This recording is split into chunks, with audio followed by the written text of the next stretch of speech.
સર્વને જય સ્વામિનારાયણ। આજના પ્રસંગમાં જાણીશું જ્યારે મહારાજે સાધુઓ માટે રસોઈ કરાવી ત્યારે તે રસોઈ ત્રણ દિવસ સુધી ખૂટે નહીં એટલી બધી કરાવી। ત્યારે મોટી બાએ કહ્યું, મહારાજ આટલી બધી રસોઈ કા કરાવી? પછી મહારાજે લાડવા લીધા અને અધ્ધર આકાશમાં ઝીલાવ્યા। સર્વે દેવતાઓ આવીને તે લાડવા લઈ જાય અને સાધુની પંગતમાં નીચે પડવા પણ ન દે એવી મહારાજે લીલા કરી। અને જ્યારે દેવતાઓ આવ્યા ત્યારે સૂર્યપ્રકાશ પણ ઢંકાઈ ગયો। એટલા બધા દેવતાના વિમાન આવ્યા। આ પ્રસંગ આપણે સંપૂર્ણ આગળ સાંભળીએ, પણ તે પહેલાં અમે આ યુટ્યુબ ચેનલ સ્વામિનારાયણ સર્વોપરી પર આવા અનેક અપ્રકાશિત પ્રસંગો, મહારાજના ચરિત્રો અને સંતોના ઈશ્વરીય પ્રસંગો મૂક્યા છે અને મૂકતા રહીએ છીએ। તો જો તમે આ ચેનલ પર નવા હોવ તો સબસ્ક્રાઈબ કરી બેલ આઇકનને ઓન કરી રાખજો, જેથી ભવિષ્યમાં જે વિડીયો મૂકવામાં આવે તે તમને પ્રાપ્ત થાય। તો આવો વિલંબ કર્યા વગર હવે આ પ્રસંગને નિહાળીએ।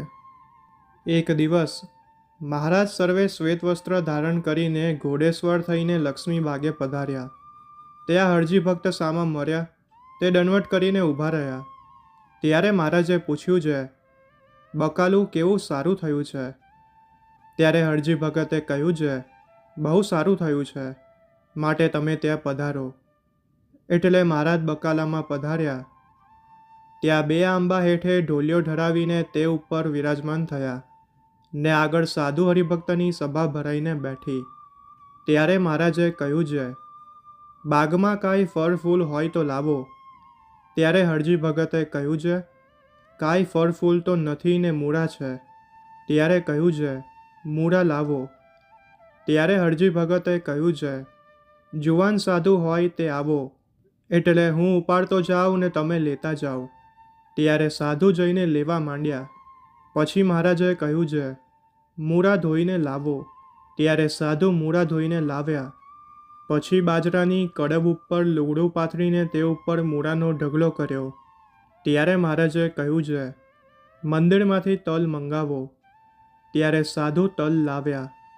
પછી મહારાજે તલ અને મૂળાની પ્રસાદી કરી, એટલે વચ્ચે વચ્ચ તલના ઢગલા કરી ગયા અને મૂળા મૂકી ગયા। ત્યારે સાધુ જમવા માંડ્યા। તે વાતની મંદિરમાંથી ખબર થઈ, તેથી સાધુ હરિભક્ત આવ્યા અને પગે લાગીને બેઠા। ત્યારે મહારાજે કહ્યું છે, તમે મૂળા કેમ જમતા નથી? ત્યારે કહ્યું છે, માંદા છે માટે રોગ વધે તે સારું જમતા નથી। ત્યારે મહારાજ કહે, આ મૂળા જે જમે તેના આ લોકના અને પરલોકના રોગ સર્વે જાય એવા છે, માટે જમો। ત્યારે સૌ જમવા માંડ્યા। પછી મહારાજે કહ્યું છે, અહીં તો બહુ બફારો થાય છે, માટે ક્યાંય વાયરો આવે એવી જગ્યા હશે? ત્યારે સાધુએ કહ્યું છે, અમે નાહવા ગયા હતા ત્યારે માણસુર વેગડના પડામાં બહુ વાયરો આવતો હતો, માટે ત્યાં પધારો। ત્યારે મહારાજે કહ્યું છે, ચાલો। પછી સર્વે ત્યાં ગયા અને મહારાજ ઢોલિયા ઉપર વિરાજમાન થયા અને સભા સર્વે બેઠી। તે થોડી વાર થઈ ત્યારે ધૂન વેરા થવાથી ધૂન કરીને મહારાજ વાતું કરવા માંડ્યા। ત્યાં જુવાન સાધુ ઉઠીને મહારાજને કહ્યું છે, આ જમીન બહુ સારી છે, ગરબી લીધા જેવી છે, માટે ગરબી લઈએ? ત્યારે મહારાજ કહે, ગરબી લો। પછી વચ્ચે મહારાજ ને સદગુરુ બેઠા અને ફરતા ગરબી લેવા માંડ્યા। તે રાતના 12 ઉપર 2 વાગ્યા ત્યાં સુધી લીધી।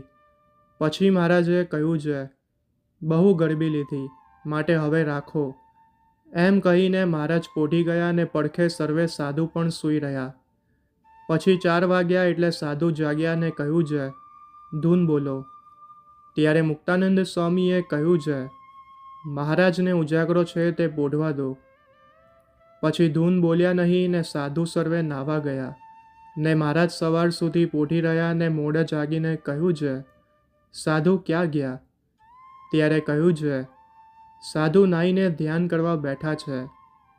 પછી મહારાજ ત્યાંથી ચાલ્યા અને ઓટા ઉપર વિરાજમાન થયા ને લાખે ભગતે ને રતનજીભાઈએ પાણી ઊનું મૂક્યું ને અલૈયો ભગત દાંતણ લાવ્યા ને નાના ભગત પાલું લાવ્યા। ત્યારે મહારાજ ઓટાથી દક્ષિણાદી કોરે આંબા હતા ત્યાં ઉગમણા મુખારવિંદે બેસીને દાંતણ કર્યું ને પછી કાળી પથ્થરની છીપર હતી તે ઉપર બેસીને નાહ્યા। પછી શ્વેત વસ્ત્ર ધારણ કરીને ઓટા ઉપર બિરાજ્યા। ત્યાં દરબારમાંથી જીવુબા અને લાડુબા એ આદિક સર્વે બાઈઓ તે થોડોક દિવસ ચડ્યો એટલે થાળ લઈને મહારાજ સારું લક્ષ્મીવાડીએ આવ્યા. તે ઓટા લીમડાથી ઉગમણા આવીને ઊભા રહ્યા ને નાના ભગતને કહ્યું છે, મહારાજને કહો છે થાળ જમવા પધારે. ત્યારે મહારાજે કહ્યું છે, થાળ અહીં લાવો. ત્યારે તે થાળ લાવ્યા અને મહારાજ ઓટાથી ઉતરાદે પડખે મસરૂના ચાકડા ઉપર જમવા બેઠા. તે સારી પેઠે જમીને દાદા ખાચરને પ્રસાદી આપીને જમાડ્યા. પછી મહારાજ ઊભા થઈને બોલ્યા છે, સાધુએ આજ તો દાખલો બહુ કર્યો છે ને રાતના 4 પહોર સુધી ગરબી લીધી છે ને આજ કોઈની પણ રસોઈ આવી નથી, માટે આજ સાધુને કોણ જમાડે? ત્યારે મોટીબાએ મહારાજનો સાદ સાંભળીને રાજીપો દેખીને એમ કહ્યું છે, મહારાજ આજ મારે રસોઈ આપવી છે. ત્યારે મહારાજે કહ્યું છે, રસોઈ આપશો તો દોઢી રસોઈ જોશે. કેમ છે? સાધુએ દાખલો બહુ કર્યો છે. ત્યારે મોટીબાએ કહ્યું છે, ભલે દોઢી રસોઈ આપશું. પછી મહારાજનો રાજીપો જોઈને લાડુબાએ કહ્યું છે, મહારાજ મારે પણ રસોઈ આપવી છે. ત્યારે મહારાજ કહે, મોટીબાએ પહેલું કહ્યું. તે મોટીબા પહેલી રસોઈ લાવે. ત્યારે લાડુબાએ કહ્યું છે, મારી રસોઈ પહેલી લો. ત્યારે મહારાજ કહે, આજ કેને હા કહેવાય ને કેને ના કહેવાય, માટે બેય થઈને 3 રસોઈનો સામાન આહી લાવો.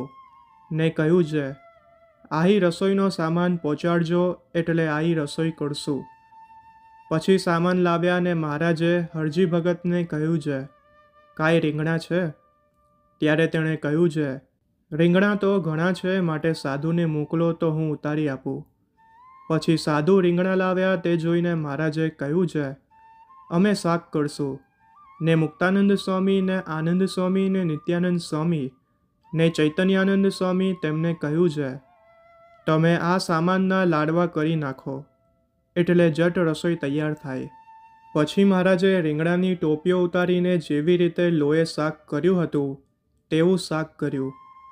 પછી શાક હેઠે દેવતા જોઈને બ્રહ્મચારીને કહ્યું છે, કાંઈ લોટ હોય તો લાવો, બાટીયું કરીએ. ત્યારે બ્રહ્મચારી લોટને મોણ દઈને લાવ્યા ને મહારાજને આપ્યો. એટલે મહારાજે બાટીયું કરીને દેવતા ઉપર મૂક્યું. તૈયાર થઈ ત્યારે લૂઈને ઘીના તપેલામાં બોળી દીધી ને રીંગણા શેકીને છાલ ઉછાળી ને બાટી તપેલામાંથી કાઢીને તેમાં રીંગણાના ઓળાને વઘાર્યો. પછી નિત્યાનંદ સ્વામીને આનંદ સ્વામીને કહ્યું છે, અમારે રસોઈ તૈયાર થઈ છે, માટે અમે જમવા બેસીએ છીએ. ત્યારે નિત્યાનંદ સ્વામી કહે, બહુ સારું મહારાજ, જમવા બેસો. પછી મહારાજ ઓટાથી ઉતરાદી કોરે મસરૂના ચાકરા ઉપર ઉગમણે મુખારવિંદે જમવા બેઠા ને બ્રહ્મચારીએ ઓરો ને બાટીયું લાવીને મૂક્યું એટલે મહારાજ જમવા માંડ્યા. પછી નિત્યાનંદ સ્વામી સારા લાડવા લાવીને મહારાજના થાળમાં મૂકી ગયા. પછી મહારાજ લાડવા જમતા જાય ને બાટી પણ જમતા જાય. ત્યાં મોટીબા ગામમાંથી થાળ લઈને આવ્યા ને મહારાજ પાસે મૂક્યો.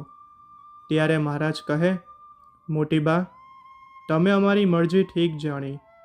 પછી મહારાજ સારી પેઠે જમ્યા ને ચરું કરી મુખવાસ લઈને બોલ્યા છે, હવે સાધુની પંક્તિ થાવ.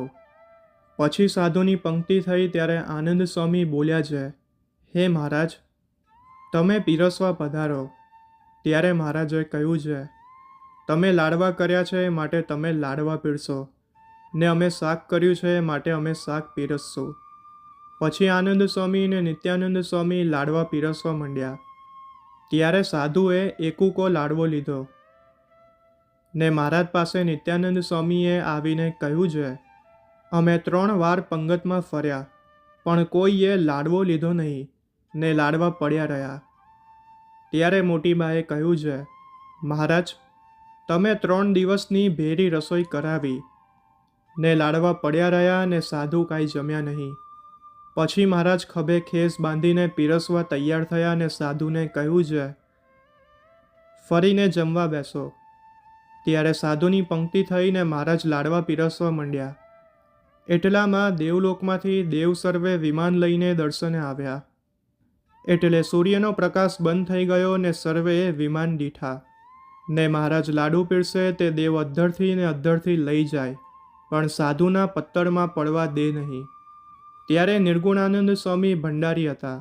તેણે કહ્યું છે, મહારાજ પીરસવા ઉપર આવ્યા છે ને વાસે રહ્યા છે તે શું જમશે? માટે 2 તાસડા લાડવાના ભરી લ્યો ને શાક લઈ લ્યો. પછી એ પ્રમાણે લઈને કોરે મૂક્યું. ત્યારે મહારાજ કહે, લાડવા લાવો.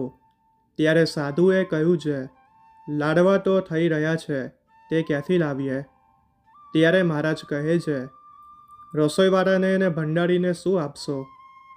ત્યારે નિર્ગુણાનંદ સ્વામીએ હાથ જોડીને કહ્યું છે, ભંડારી સારું તો પ્રસાદી રાખી છે, તેમાં વધારે છે, માટે રસોઈવાળાને આપો. પછી મહારાજે રસોઈવાળાને પ્રસાદી આપીને ભંડારીને જમવા જેટલી રાખી. ને મહારાજે મોટીબાને કહ્યું છે, સાધુ ભૂખ્યા છે, માટે સાંજે ખીચડી કરજો. ત્યારે લાડુબાએ કહ્યું છે, 3 રસોઈનો સામાન હતો તે વવડાઈ ગયો ને સાધુ કેમ ભૂખ્યા રહ્યા? ત્યારે મહારાજે કહ્યું છે, દેવ અદ્ધરથી જમી ગયા ને સાધુના પત્તરમાં તો આવવા દીધું નહીં. ત્યારે જીવુબા બોલ્યા છે, કુંડળથી રાયબાઈની મોતિયાની રસોઈ આવી છે, માટે સવારમાં પંગત કરીને જમાડજો ને અટાણે ખીચડી કરવાનું રહેવા દો. ત્યારે મહારાજ બોલ્યા છે, રાયબાઈ ક્યાં છે? ત્યારે મોટીબાએ કહ્યું છે, આ ડોસ્યું ભેગા બેઠા છે. ત્યારે મહારાજે તેમને કહ્યું છે, રાયબાઈ, તમે રસોઈ આપવા આવ્યા છો? ત્યારે તેમણે કહ્યું છે, મહારાજ, મોતિયાની રસોઈ આપવી છે. ત્યારે મહારાજે કહ્યું છે, લાડવાનો કેમ નિર્ધાર પડશે? ત્યારે રાયબાએ કહ્યું છે, 1000 માણસની રસોઈના એકુકાના 4 લેખે 4000 લાડવા આણ્યા છે. ત્યારે મહારાજ કહે, અમે રાજી થઈએ તેમ કરશો કે તમારું ધાર્યું કરશો? ત્યારે રાયબાઈ બોલ્યા છે, તમે રાજી થાવ તેમ અમારે કરવું છે. પછી મહારાજ બોલ્યા છે, તમારો સામાન અહીં મંગાવો ને અહીં જમાડી દઈએ, એમ અમારો રાજીપો છે. પછી સામાન સર્વે લાવ્યા. ત્યારે મહારાજે સાંજ વખતે સાધુની પંક્તિ કરી ને મહારાજ લાડુ પીરસવા માંડ્યા ને સાધુને સારી પેઠે જમાડ્યા. પછી સાધુ જમી રહીને ચરું કરીને ઉઠ્યા. ત્યારે મહારાજે રાયબાઈને કહ્યું છે, કેટલા લાડુ લાવ્યા હતા? ત્યારે તેણે કહ્યું છે, 4000 લાડવા લાવ્યા હતા. ત્યારે મહારાજે કહ્યું છે, ગણીવારોને કહો જે કેટલા લાડુ થયા. ત્યારે લાડુ ગણીને કહ્યું છે, આ તો 4500 લાડુ થયા. પછી મહારાજને સાધુ વગેરે સૌ દરબારમાં પધાર્યા ને ત્યાં જમ્યા વિના રહી ગયા હતા તે સર્વેને જમાડ્યા. ને લાડવા વધ્યા તેની બીજે દિવસ રસોઈ આપી. પછી નિત્યાનંદ સ્વામીએ કહ્યું છે, ભગવાનની અકર કરા છે, તે કોઈથી કરાય નહીં. તો આ હતો સંપૂર્ણ પ્રસંગ. જો આ વિડીયો ગમ્યો હોય તો લાઈક કરજો, દરેક હરિભક્તોને શેર કરજો, જેથી સૌને આ પ્રસંગના દર્શન થાય. અને આ યુટ્યુબ ચેનલ સ્વામિનારાયણ સર્વોપરીને સબસ્ક્રાઈબ કરી બેલ આઇકનને ઓન કરી રાખજો, જેથી ભવિષ્યમાં જે વિડીયો મૂકવામાં આવે તે તમને પ્રાપ્ત થાય.